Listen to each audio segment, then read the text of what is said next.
Pero se ahora miramos a construcción de Europa, daremos conta de unha cousa, que os que van por diante, a pesar do denostados que están, son os políticos. Se non houbera políticos, non había Europa.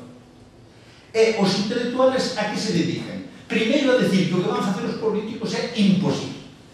A Constitución Europea é imposible.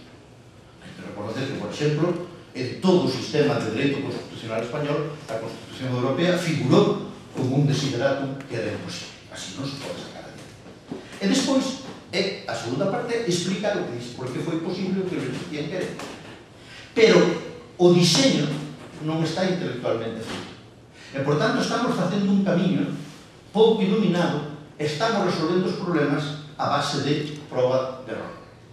E, por tanto, desde esa perspectiva, a ausencia do mundo intelectual na influencia da sociedade, nun momento no que teríamos unha capacidade extraordinaria para entrar neso e resolver eso, sería portentoso e sería absolutamente imprescindible. A idea de Europa empezou en certa medida coa intelectualidade por diante. Ao fin e ao cabo, no período de entreguerras, Heimer, Dawson e outros moitos foron xa tildando a idea de decir Europa basta con non desumila para que se une. Era a idea de Dawson que a mí me parece enormemente suxerente. Os mismos que empezaron o proceso, Monet, Schumann, tiñan unha perspectiva política e intelectual por diante da acción de goberno.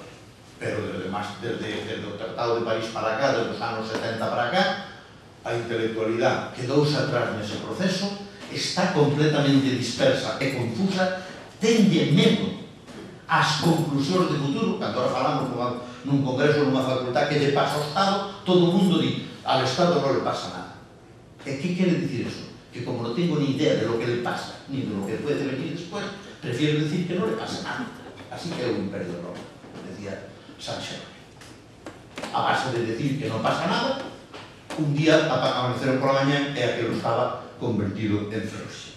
Eses tres elementos creo que son a base por a cual nós non temos neste momento a capacidade de regenerar a política. Este problema, ademais de ser complicado, é enormemente lento, porque cando se perde unha mentalidade e cando se perde unha actitud, a súa reposición leva anos. Pero eu creo que hai que empezar a poñer o dedo nesa chaga e hai que empezar a ver. Ou se regenera a cultura democrática e se regenera a actitude que teñen os ciudadanos ante a cuestión pública e ante a cuestión do poder, e se lle dá esa doble perspectiva de marco general e interés personal, ou do contrario, non hai ninguna posibilidade de reacondicionar o sistema. De todo isto habría que completarlo con 10 ou 12 conferencias máis, porque hai unha serie de instrumentos que tamén están en crise. O mellor modelo de constitución que temos xa había que cambiarlos. Non é posible que as nosas constitucións estén copiando cada vez que facemos unha constitución ou unha renovación, copiamos directamente as declaracións de dereitos humanos do século pasado e non copiamos os tratados europeos. É moi difícil despois decirnos que estamos nunha política continua cando, por exemplo, a nosa constitución e a maior parte das constitucións de Europa, eu creo recordar que só a alemana se reformou nese sentido, non mencionan a Unión Europea para nada. E claro, na nosa constitución está todo menos a Unión Europea. Xa é unha eiva bastante grande, e é unha eiva bastante grande cando levamos xa 20 e tantos anos nela.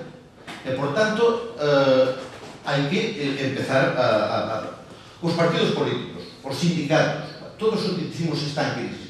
Pero eu creo que esas son crisis derivadas. É dicir que, unha vez que se pone en crisis a cultura política, os instrumentos a través dos cuales actúa a política teñen crisis derivadas. E, por tanto, casi podríamos ir, punto por punto, resaltando as crisis derivadas que hai, que serían unha infinitud delas. Pero eu creo que é inútil arreglar o pequeno sin arreglar o grande. E, por tanto, me parece que a regeneración ten que ir, ou apuntar a unha regeneración ten que se producir canto antes, e temos que empezar a traballar con verdadeiro interés. Isto non vai suceder se os ciudadanos previamente non asumen que aí é onde está o problema.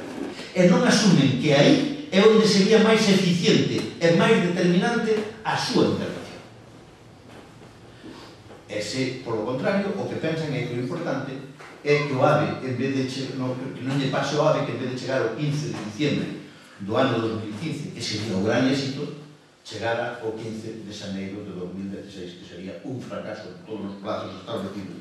É un complexo que xa non sei como nos íbamos quitar de encima nos próximos anos, como íbamos contar os anos. Non fomos capaces de cumprir a data do ano 2015. Ese é un exemplo moi interesante da política, non? Todo o mundo se pregunta, o único que sabe a xente do AVE, o único que sabe, nin sabe os costes, nin os custos potenciales, non sabe nada.